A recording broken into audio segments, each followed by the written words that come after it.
আমরা কিন্তু চাইলেই আপনাদেরকে শুধুমাত্র আমাদের যে এই হেয়ার রুটস অয়েলটা আছে সেটা সাজেস্ট করতে পারতাম। এক্ষেত্রে হয়তোবা আমাদের সেল অনেক হারে বৃদ্ধি পেত।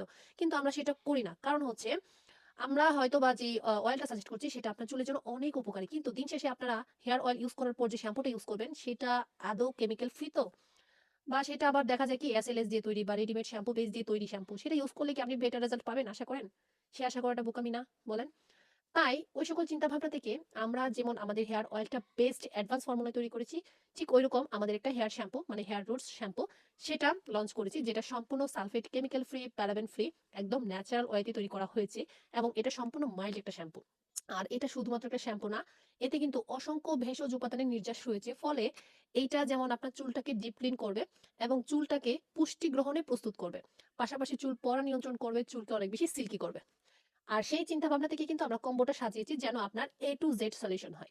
আর যারা হেয়ার কেয়ার প্রপারলি করি তারা আমরা কিন্তু জানি সপ্তাহে 1 থেকে 2 দিন অন্তত হেয়ার মাস্ক ইউজ করা। যেটাতে থাকবে পর্যাপ্ত পরিমাণে প্রোটিন। আমাদের হেয়ারের কিন্তু প্রোটিন অনেক বেশি দরকার। তাই আমরা লঞ্চ করেছি আমাদের এই হেয়ার রিপেয়ার মাস্ক। এটার নাম কেন রিপেয়ার মাস্ক দেওয়া হয়েছে? এটার কারণ হচ্ছে আপনার চুল যদি অনেক পরিমাণে ড্যামেজ থাকে, এটা কিন্তু আপনার ড্যামেজ হেয়ারটাকে রিপেয়ার করবে। পাশাপাশি যাদের অতিরিক্ত চুল পড়ে, তাদের চুল পড়াটা ইনস্ট্যান্ট নিয়ন্ত্রণ করতে এই হেয়ার মাস্কের কোনো তুলনাই হয় না। এটা হয়তো আপনারা বললে বিশ্বাস করবেন না। ইউজ করলে জাস্ট এটার ফ্যান হয়ে যাবেন। সপ্তাহে জাস্ট 1 থেকে 2 দিন ইউজ করলেই এনাফ। সো আপনারা যারা ভাবছেন যে শুধুমাত্র হেয়ার অয়েল নিবেন, তাদের জন্য দুঃসংবাদ। আপনারা অবশ্যই পুরো ৩ টা প্রোডাক্ট নিবেন। প্রয়োজনে ২ দিন পর নেন। টাকা জমিয়ে ২ দিন পর নেন। কিন্তু চুলের জন্য অবশ্যই আপনাকে ন্যাচারাল প্রোডাক্ট ইউজ করতে হবে। কেমিক্যাল বেসড প্রোডাক্ট আর কত? এইভাবে তো চুলের অবস্থা একদম বেহাল করে ফেলেছেন। এখন শুরু হোক ন্যাচারোজের সাথে একদম ন্যাচারাল প্রোডাক্ট নিয়ে পথ চলা, হ্যাঁ? পুরো এই কম্বোটি যদি এই মুহূর্তে অর্ডার করেন তাহলে কিন্তু আপনারা স্পেশাল ডিসকাউন্ট পেয়ে যাবেন। পেয়ে যাবেন ফ্রি ডেলিভারি আর সাথে সারপ্রাইজ গিফটও থাকবে শুধুমাত্র আমার পক্ষ থেকে আপনাদের জন্য।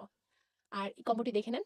অবশ্যই মানে আরেকটা কথা আমি বলি, আপনারা যার থেকে প্রোডাক্ট ইউজ করেন বা প্রোডাক্ট অর্ডার করেন, যার থেকেই নেন, অবশ্যই চুলের পোরোসিটি অনুযায়ী আপনারা প্রোডাক্ট ইউজ করার চেষ্টা করবেন। চেষ্টা না অবশ্যই করবেন। আর অবশ্যই ন্যাচারাল কিনা সেটা জেনে তারপর অর্ডার করবেন। আর অনেকেই হচ্ছে শ্যাম্পু বানায় অর্গানিক শ্যাম্পু, শ্যাম্পু বেস দিয়ে শ্যাম্পু বানায়। কিন্তু শ্যাম্পু বেস মূলত তৈরি করা হয় এসএলএস দিয়ে। আর এসএলএস কিন্তু দিন শেষে আমাদের হেয়ারের জন্য অনেক বেশি ক্ষতিকর। সেটা জেনে বুঝে তারপর আপনার এসএলএস শুধুমাত্র ক্ষতিকর যে তা না, আমরা বাজারে যে সকল শ্যাম্পু রয়েছে আমার মনে হয় 90% শ্যাম্পুই হচ্ছে এসএলএস দিয়ে তৈরি। আর এসএলএস মূলত একটা ফোমিং এজেন্ট এবং হ্যাঁ, চুলটাকে ক্লিনও করে আর এটা হচ্ছে ফেনা বাড়ায়।